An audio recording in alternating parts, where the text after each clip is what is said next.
Thursdays and Fridays games may have been called off, but Saturday saw 6 contests in Beckley as part of the New River Invitational. So let's go out to Beckley. First game of the day, James Monroe against Webster County in a single-A matchup. First quarter, Eli Allen will set up Cameron Thomas for 2 points in the paint, and the Mavericks have the early lead. But the Highlanders match the Mavericks throughout the first half. Riley Clevenger to Kyle McMillian on the left side. He moves in looking for an opening, putting up a shot near the paint, and it falls. James Monroe does lead after 1, but early in the second, Rye Gadd pulls up for a long 2 and he will connect. Webster County continuing to trade baskets with the Mavericks. Later, Allen running toward the top of the key. He sees an opening to continue that run inside the paint. Count the layup. This game will be tied at halftime, 34-34. But in the second half, Mavericks take the lead for good. A.J. Walker begins a fast break the other way. Allen finishes the layup. James Monroe would start a big run of their own as Colin Fox keeps possession here, finds Shad Savage open for 3 from the right wing, counted. James Monroe goes on to win. Final score 68-57.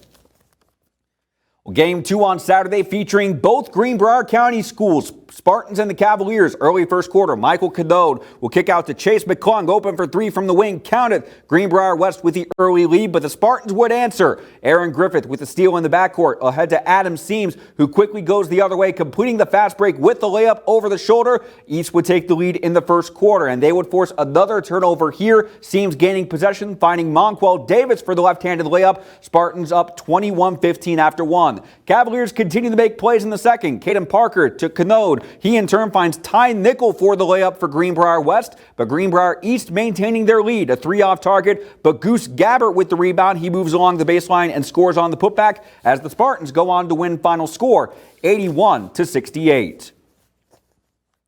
Game 3 of the day, Westside facing Greater Beckley. Renegades up 2 at halftime. Early in the third quarter, a layup attempt blocked by Sherlock Padmore. Sean Cajo with a one-hand pass to Caden Smallwood. His layup putting the Crusaders in front for the moment, but Westside will get the lead right back. Evan Calusi, bounce pass inside to Ryan Anderson, who finishes a layup of his own for the Renegades. They go back in the lead. Let's skip to the fourth quarter. A 3 from the corner is off the rim. Rebound falls right to Shandall Atkins. He makes no mistake on the putback for Westside as the fourth quarter continues. Greater Beckley regains momentum. Michael Judy stealing the inbound pass ahead to Smallwood. He will convert the layup and he draws a foul as well. And the Crusaders will be able to extend their lead. Kendrick Wilson inside the arc to Padmore, who scores from close range as Greater Beckley goes on to win. Final score 72-61.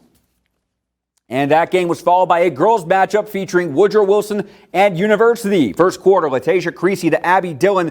Back to Creasy, who has opened the try at 3 from the wing, counted. Lady Flying Eagles start the game on an 8-0 run, but University answers. A pass out to Ashlyn Weaver, who moves in along the baseline, count the mid-range jumper. Lady Hawks would quickly gain momentum.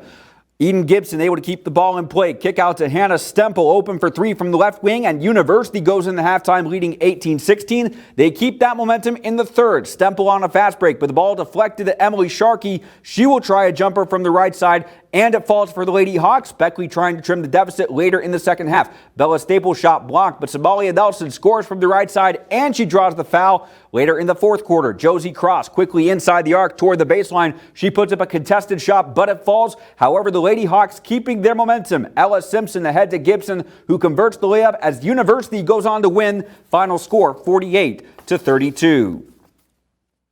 Game 5 on Saturday, Shady Spring boys facing Cabell Midland. In the first quarter, Dominic Schmidt from the left side nearly loses the ball, but he's able to get a shot off, and it counts. Knights with the early lead, but the Tigers would answer. A 3 from the corner is off, but Sam Jordan tips the ball to himself. He will score on the putback, and that puts Shady Spring in front 9-8. To the second quarter, Cole Chapman from the backcourt quickly across the timeline into the paint. No mistake on the pull-up, and the Tigers are within 1, but just seconds later, Cabell Midland's Tevin Taylor with the floater. It's strong, but Taylor with the putback in midair. 27-24 Knights at that point. But late in the second, Braden Chapman into the paint. He finds Cameron Mans for 2 points and the foul. Shady Spring leads at halftime. They go on to win. Final score 73-61. And in the final game on Saturday night, Woodrow Wilson does fall to Logan 64-46.